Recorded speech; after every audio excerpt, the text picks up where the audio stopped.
Мехраб KZ ислам ақпараттық ағарту порталы ұсынады. Имам Әл-Қудуридің Мұхтасарул Қудури кітабы бойынша дәрістер жинағы. Ұстаз Ерғали Алпысбай.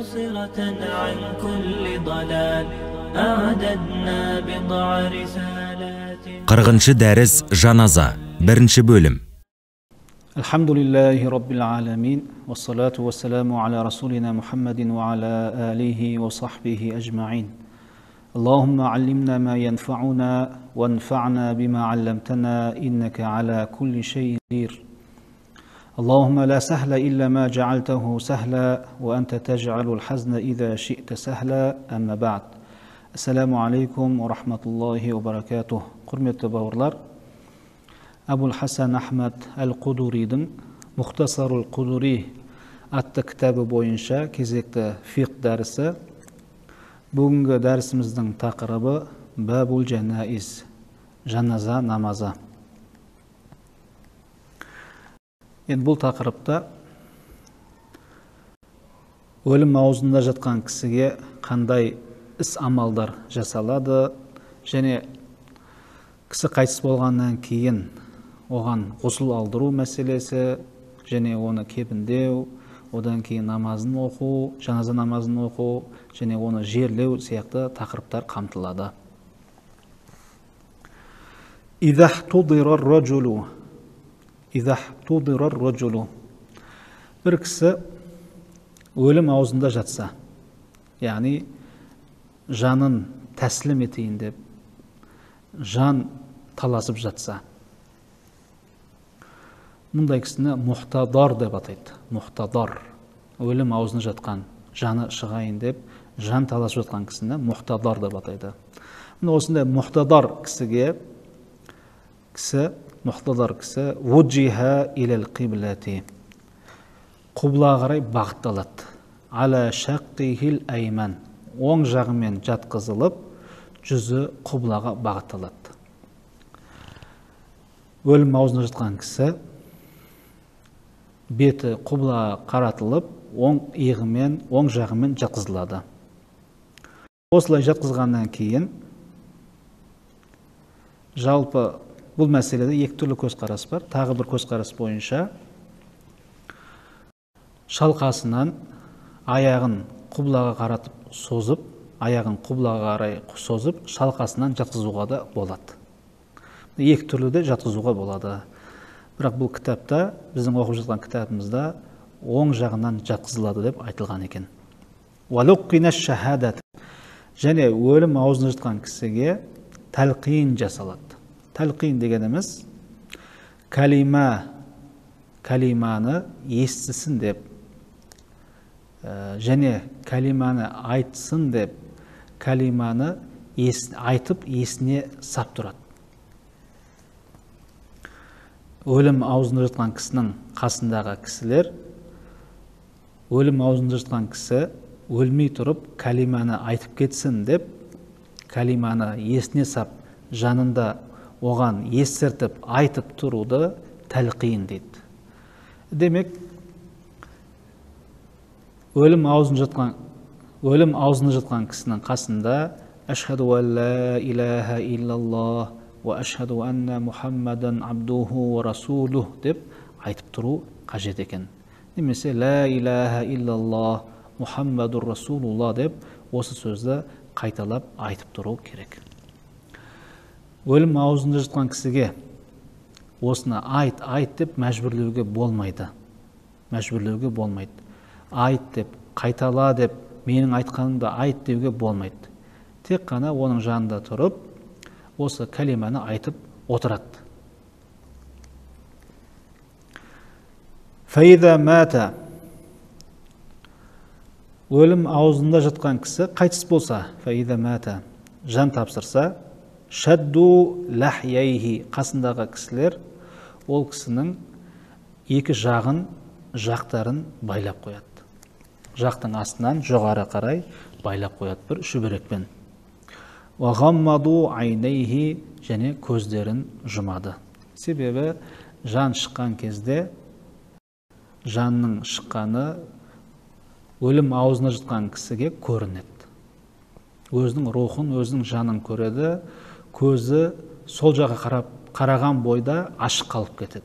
Пайғамбарымыз саллаллаху алейхи вассалам айтуы бойынша, жан шыққан кезде жанның соңынан қараған күйде қайтыс болған кісінің көздері ашық күйде қалып кетеді. Сондықтан егер көзі ашық қалып кеткен болса, оны жұмып қою қажет екен. Және жақтары да ашылып қалмас үшін, және мәйіт ұсқынсыз көрінбес үшін шүберекпен жақтың астынан жоғары қарай байлап қояды екен. Бұдан кейін жасалатын амал мәйітке ғұсыл алдыру. فَإِذَا أَرَادُوا غُسْلَهُ وَضَعُوهُ عَلَى سَرِيرِهِ فَإِذَا أَرَادُوا غُسْلَهُ. Егер мәйіттің туыстары, жақындары мәйітке ғұсыл алдыруды қаласа, мәйітке ғұсыл алдыруды қаласа, فَإِذَا أَرَادُوا غُسْلَهُ, ғұсыл алдыруды қаласа, وَضَعُوهُ عَلَى سَرِيرِهِ, мәйітті бір төсектің үстіне жатқызылады. Бұл жерде төсек деген кезде тақтайдың үстіне жатқызады. وَجَعَلُوا عَلَى عَوْرَتِهِ خِرْقَةً وَجَعَلُوا عَلَى عَوْرَتِهِ خِرْقَةً. Әурет жерін бір матаның бір бөлігімен жауып қояды. وَنَزَعُوا ثِيَابَهُ, وَنَزَعُوا шешеді, ثِيَابَهُ киімдерін, мәйіттің үстіндегі киімдерді шешеді, және әурет жерін ашық қалмасы үшін жауып қояды. Себебі тірі адамның да және өлген адамның да әурет жеріне қарауға болмайды. وَوَضَّعُوهُ, мәйіттің үстіндегі киімді шешкеннен кейін және үстіне әурет жерін жабатын мата жауып қойғаннан кейін ғұсыл алдырмай тұрып, мәйітке бірінші дәрет алдырады. Өйткені тірі адам да ғұсыл алатын кезде ғұсылдың алдында бірінші дәрет алып алады, сосын барып ғұсыл алады. Сол себептен де мәйітке ғұсыл алдыратын кезде бірінші оған дәрет алдырады. وَوَضَّعُوهُ, дәрет алдырады. وَلَا يُمَضْمَضُ وَلَا يُسْتَنْشَقُ. Бірақ дәрет алдырған кезде, мәйітке дәрет алдырған кезде мына амалдар жасалмайды. وَلَا يُمَضْمَضُ, аузына су кіргізіп, аузын шаймайды. وَلَا يُسْتَنْشَقُ, және мұрнына су жіберіп, мұрнын шаймайды. Мұның орнына шүберекті матаны сулап, сол сулы матамен аузының сыртын және мұрнының сыртын сүртеді. Сулы шүберекпен сүртеді. Бұл мәйіттің аузын жуғанның және мұрнын сумен шайғанның орнына жүреді. Бұдан кейін кәдімгідей дәрет алдырады. Бетін жуады, екі қолын шынтақтарына дейін жуады, басына мәсі тартады және аяқтарын жуады. Осылай дәрет алдырады. Дәрет алдырып болғаннан кейін ثُمَّ يُفِيضُ الْمَاءَ عَلَيْهِ, ثُمَّ يُفِيضُ, құяды әл-мәә, суды عَلَيْهِ, мәйіттің үстіне. Мәйіттің үстіне су құяды. وَيُجَمِّرُ سَرِيرَهُ وِتْرًا, وَيُجَمِّرُ سَرِيرَهُ وِتْرًا. Юджаммиру, хош иісті түтінмен ыстауды тәжмир деп атайды. Юджаммиру, хош иісті түтінмен ыстайды, сәрираху,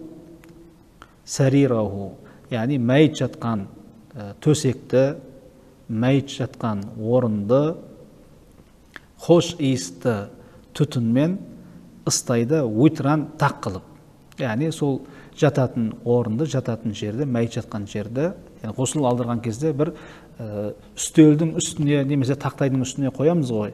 Сол тақтайды, мәйіт жататын жерді, орынды хош иісті түтінмен тақ қылып, айналдырып, ыстап шығамыз. Тақ дегенде бір мәрте де болады, 3 мәрте, 5 мәрте осылай айналдырып ыстайды. وَيُغْلَى الْمَاءُ بِالسِّدْرِ أَوْ بِالْحُرْضِ. وَيُغْلَى الْمَاءُ, су қайнатылады. Яғни мәйітті жуындырған кезде немесе мәйітке ғұсыл алдырған кезде сол ғұсыл үшін қолданылатын су қайнатылады бессидри. Сидр деген шөппен. Сидр бұл ағаш. Сол ағаштың жапырағы, сол ағаштың өнімі. Лотос деген ағаш бар. Осы лотос деп аталады. Арабшасы сидр.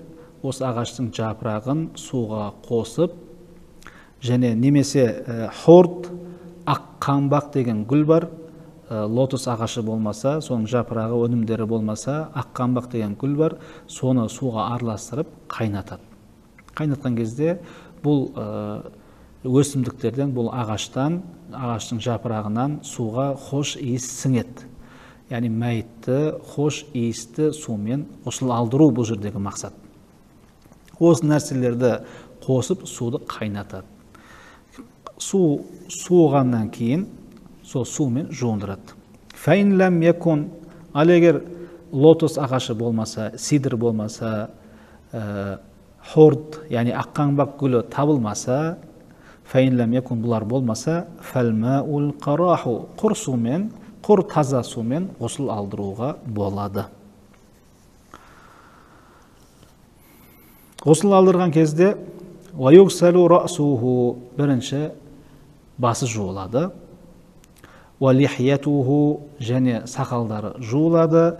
Бил хитми, жалбыз тікен деген өсімдікпен. Жалбыз тікен деген өсімдік суға араластырып, сол хош иісті зат суға сіңеді. Осы хош иісті сумен басы, шашы және сақалдары жуылады. Сумма, басын, сақалын жуып болғаннан кейін, сумма юджау, жатқызылады, аля шаққихил айсар, сол жағымен жатқызылады.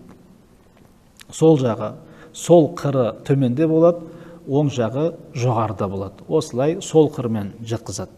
Фаюгсалу билмаи уассидри, әлгі сидр, яғни лотос ағашы немесе аққаңбақ гүлі араластырылған, қайнатылған және осы мәйітті ғұсыл алдыру үшін арнайы дайындалған сумен жудырылады.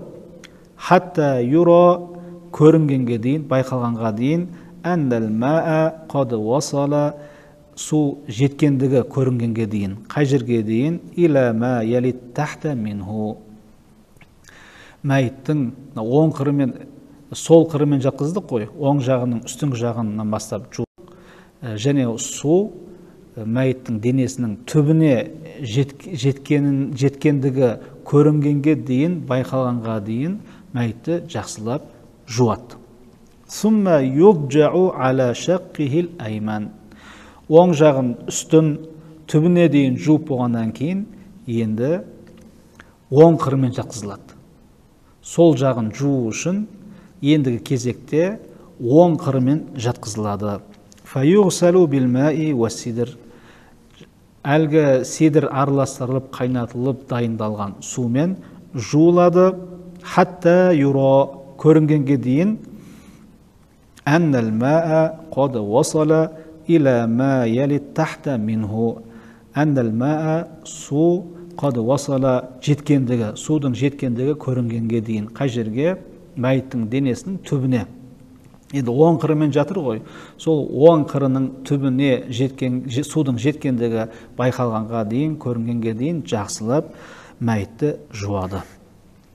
Сумма юджлисуху, осылай бірінші сол қырымен жатқызып жуып алдық, кейін оң қырымен жатқызып тағы да жудық. Осылай жуып алғаннан кейін сумма юджлисуху, мәйітті отырғызады. Мәйітті отырғызады. Ва юснидуху илейхи, жуып жатқан кісі өзінің денесіне мәйітті отырғызып, өзінің денесіне сүйейді. Өзінің денесіне сүйейді. Ва ямсаху батнаху, денесіне, кеудесіне, иығына сүйегеннен кейін ішін сипайды. Ва ямсаху, сипайды, батнаху, ішін сипайды. Масхан рафиқан, жай қатты емес, жай мәйіттің ішін сипап шығады. Фәйн хараджа минху шайун, фәйн хараджа, егер шықса, минху мәйіттен шықса, шайун, яғни ішін қысқан кезде нәжіс шығатын жерден нәжіс шығатын болса, ғасалаху, сол шыққан нәжісті жуады. Шыққан нәжісті ғана, шыққан жерді ғана жуады. Уәлә юиду ғуслаху, оған қайтадан нәжіс шыққаннан кейін басынан бастап ғұсыл алдырмайды. Тек қана нәжіс шықса егер, сол шыққан жерді қана жуады. Осылай ғұсыл алдырып болғаннан кейін, сумма юнашифуху, кейін оны құрғатады, кептіреді, фи саубин, бір матамен кептіреді. Уяджалуху фи акфанихи, осыдан кейін оны кебінге орайды. Уяджалул ханута ала расихи ва лихиятихи. Уяджалу, кейін кебінге орайтын кезде, яджалул ханут, ханут деген хош иісті затты ала расихи, басына, маңдайына жағады, ва лихиятихи, және сақалдарына, басына, сақалына ханут деген хош иісті жағады. Уәл кафура, және кафур деп аталатын хош иісті, бұл камфора ағашынан жасалынған хош иіс, камфора ағашынан жасалған хош иіс, бұның аты кафур деп аталады. Бұны аля масаджидихи, адам сәждеге жығылған кезде, сәжде жатқан кезде денесі жерге тиетін жерлер, денесінің сәжде қылған кезде жерге тиетін жерлер, мысалы екі алақан, екі тізе, аяқтың ұштары, мысалы бұлар сәжде қылған кезде адамның жерге тиетін мүшелері. Міне осы жерлерге кафур хош иісін жағады. Енді бұлар мәйітті әсемдеу, көркемдеу болып есептеледі бұл. Яғни әсемдеу, көркемдеу деген кезде мәйітке жасалған бір құрмет болып саналады. Әрі екінші бір пайдалы жағы, осы ханут және кафур деген хош иісті заттарды жағу мәйіттің денесінің ұзақ уақытқа дейін бұзылмауына көмектеседі екен. Себебі бұл иіске жәндіктер жуымайды екен. Жәндіктер жақындамайды мәйіттің денесіне. Осылайша бұл мәйіттің денесі біраз уақытқа шейін сақталады екен. Сол себептен де осы заттарды мәйітке жағады. Уассуннату ан юкаффана ар-раджулу фи саласати асвабин. Біз осы жерге дейін мәйітке қалай ғұсыл алдырады, соны айттық. Мәйітке ғұсыл алдыру үлгісін айттық. Ендігі кезек мәйітті ғұсыл алдырып болғаннан кейін оны кебіндеу. Кебіннің түрлері бар, соларға тоқталамыз. Уассуннату, сүннет болып табылады, ан юкаффана ар-раджулу фи саласати асвабин. Ер кісінің үш матамен кебінделуі, үш түрлі матамен кебінделуі сүннет болып табылады. Бұлар изарин, үш түрлі матаның біреуі изар деп аталады, ва қамисин, қамис деп аталады, және ва лифафатин, лифафа деп аталады. Қамис, изар және лифафа деп аталатын үш түрлі матамен кебіндеу мәйітті. Бұл сүннет амал болып табылады екен. Изар деген, изар және қамис, лифафа, бұлар изар мен лифафа ұзындығы адамның бойындай, кем дегенде адамның бойындай болады. Одан адамның бойын ұзын болғаны да, ұзынырақ болғаны да жақсырақ, себебі орап кейін адамның кебін ашылып қалмас үшін, бас жағынан түйіп қою үшін және аяқ жағынан түйіп қою үшін осы изар және лифафаға арналған матаны кішкене ұзынырақ қылып пішкен жақсырақ болып есептеледі. Фәйн иқтасару аля саубайни жаза. Фәйн иқтасару, егер шектелсе, аля саубайни, екі матамен шектелсе, ер адамды кебіндеген кезде екі матамен шектелсе, бұның біреуі изар, екіншісі лифафа. Яғни изар және лифафа деп аталатын осы екі матамен шектелсе, кебіндегенде жаза. Бұл жайыз болып табылады. яғни рұқсат етіледі. Ал егер мата табылмаса, онда бір матамен кебіндеуге де болады. Амалсыз бір матамен кебіндеуге болады. Бұны кафануд дарура дейді. Мата табылмаған жағдайда бір матамен кебіндеуді, табылған затпен орап кебіндеуді кафануд дарура деп атайды. Ал егер мата бар кезде тек қана біреумен шектелсе, ол болмайды. Ал екі матамен кебіндеу, ол кафанул кифая деп аталады. Кафанул кифая, яғни жеткілікті кебін болып саналады. Бұл үш матамен кебіндейтін кезде бірінші жерге лифафаны төсейді, оның үстіне изарды төсейді. Оның үстіне қамис, яғни көйлекті, қамисты қояды. Қамисты мәйіт үшін пішу керек болады. Қамис үшін арналған матаны екі бүктейді. Бүктеген кезде оның ұзындығы мәйіттің иығынан аяғына шейін жететін болу керек. Иығынан аяғына шейін жететін болу керек. Болмаса, иығынан тізеге дейін жететін болу керек. Тізенің жауып тұратындай болу керек.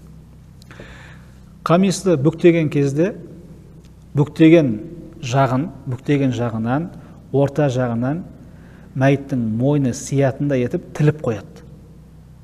Тіледі. Мәйіттің басы сиятындай етіп, орта жағынан тіліп қояды. Кейін бүктелген қамисты ашады. Мәйіт жуындырылып, осылалдырып, дайын болғаннан кейін мәйітті алып келіп, осы қамисқа жатқызады. Басын әлгі тіліп қойған жерден, сол жерден басын сұғады. Кейін бүктелген қамисты жаздық қой, сол жазылған қабатын қайтадан мәйіттің үстіне жабады. Осы басы кіргізіліп, иықтары жабылып, арнайы басы кіретіндей етіп пішілген мәйітке арналған кебіннің бір бөлшегін қамис деп атайды.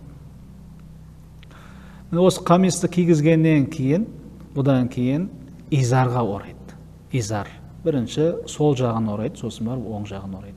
Изарды орағаннан кейін лифафаны орайды. Лифафаны сол жағын орайды, сосын барып оң жағын орайды. فإذا أرادوا لف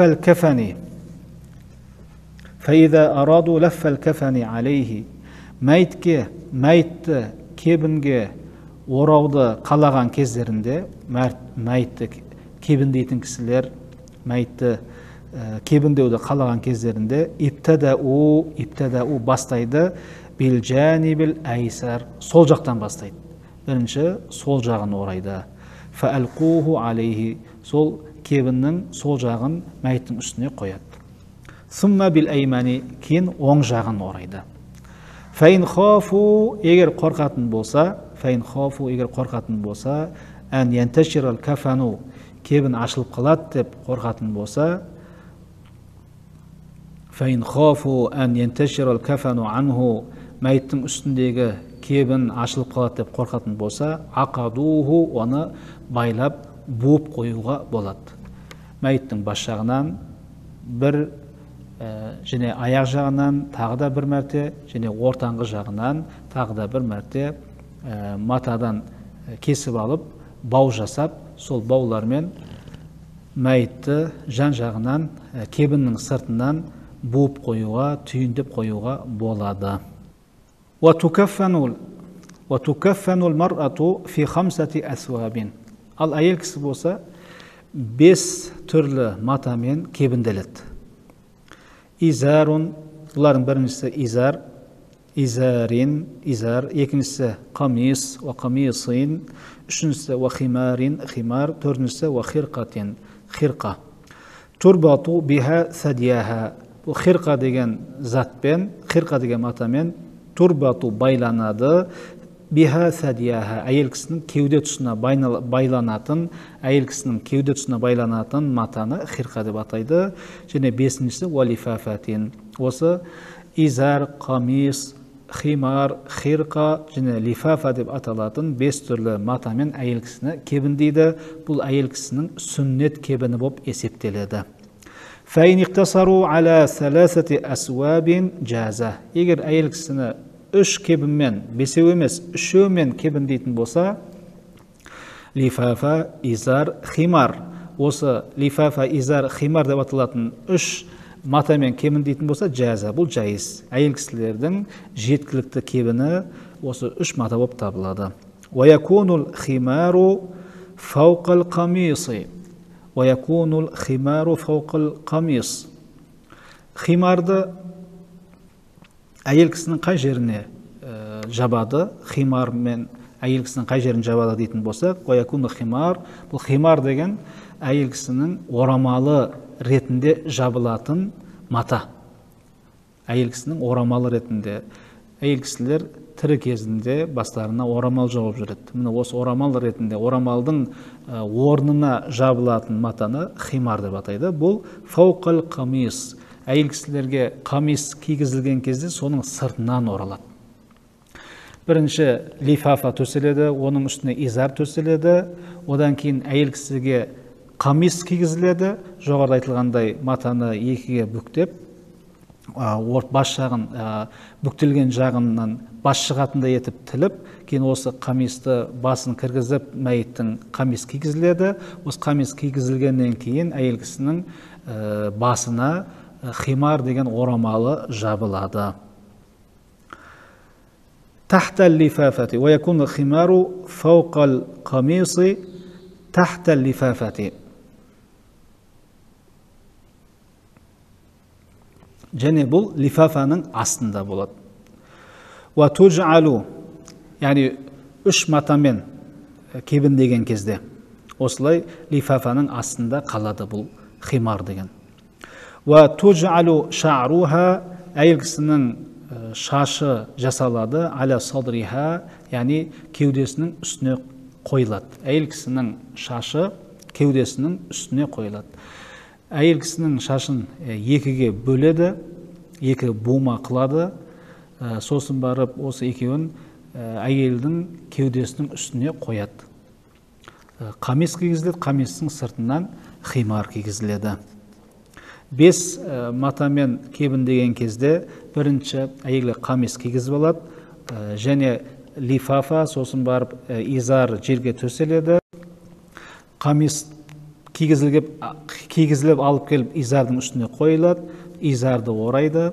Изарды орағаннан кейін қамис кигізілген кезде әрине оның үстіне жағы басына жамылатын орамалымен бірге жауып, сол изардың үстіне алып келеді, изары оралады. Изары оралғаннан кейін изардың сыртынан хирқамен кеуде тұсы жабылады, оның сыртынан лифафаға оралады. Уәлә юсарраху ша'рул мәйети. Қайтыс болған кісі шашы таралмайды. Қайтыс болған кісінің шашын тарамайды. Уәлә лихиятуху, және сақалы да таралмайды ер кісілердің. Уәлә юқассу зуфруху, тырнақтары алынбайды, тырнақтарын алуға болмайды. Уәлә юқасу ша'руху, және әйел кісілердің шаштары ұзын болады. Бұл ұзын шаштарды төбесіне жинап қоюға болмайды. Керісінше жоғарыда айтқанымыздай шаштары жазылып, өріліп, несінің кеудесінің үстіне қойылады. Уатуджаммарул акфану, және кебінге орайтын кезде кебіндерді хош иісті түтінмен ыстайды. Қобла ән юдраджа фиха, мәйітті сол кебінге қойып, кебіндемей тұрып, кебіндеуден алдын сол кебіндерді ыстап алады. Хош иісті түтінмен уитран тақ қылып, 1 мәрте айналдырып, немесе 3 мәрте, 5 мәрте деген сияқты тақ етіп ыстайды. Фәйда фарағу минху, кебіндеп болғаннан кейін, мәйітті кебіндеп болғаннан кейін, саллау алейхи, мәйітке жаназа намазын оқиды. Құрметті бауырлар, бүгінгі сабағымызды осы жерде тәмамдаймыз. Иншалла жаназа тақырыбын келесі сабақта жалғастыратын боламыз. Ассаламу алейкум ва рахматуллахи ва баракатух.